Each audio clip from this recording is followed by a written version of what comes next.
nama hoo yaawaan ofii gaafa harkinasitti dhufu illaafi jireenya addunyaa kanaa akka ati yaaddetti osoo hin taane akka fedha uumaarratti si jiraachisuu dandeessi. Jireenya jettee ati addunyaa kanarratti jiraattu kun yeroo hunda akka ati feete siif hin taatu. Wanti ati har'a of harkaa qabdu guyyaa tokko akka dhabdu beekuu qabda. Mee fakkeenya tokkoon sii fudhadha. Nama ati hedduu jaalattu yeroo hunda of biraa dhabuu hin feene yeroo dhabde immoo jireenyi kee hiika akka hin qabnetti fudhattee ija kee irraa buqqisuu hin dandeenye osoo of biraa du'aan dhabde hoo yookaan namni sun akka ati isa jaalatutti si jaalachuu dhiisee onnee kee madeessee osoo deeme hoo argitee jireenya kana gaafa jiraattu dhiphinaaf dhabaaf gaddaaf rakkinaaf qophaa'aa ta'uu qabda.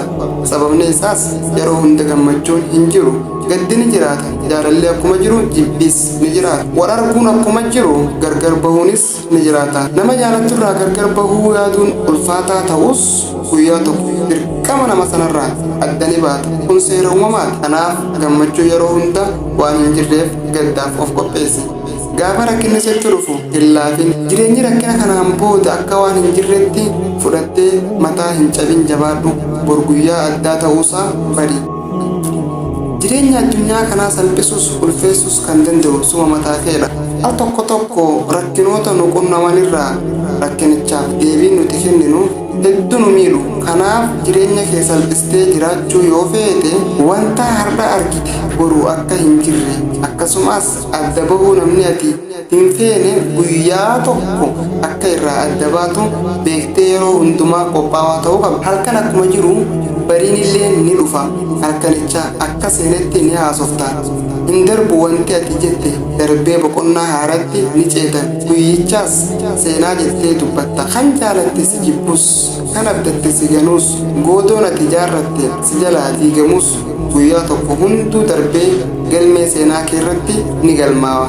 Kanaaf yeroo hundumaa ati nama jabaa akka taatee fi rakkinni simuu akka hin dandeenye ofitti dubbadhu. Gochi ati gootu firii yaada kee waan ta'eef waan gaarii yaaduu shaakali.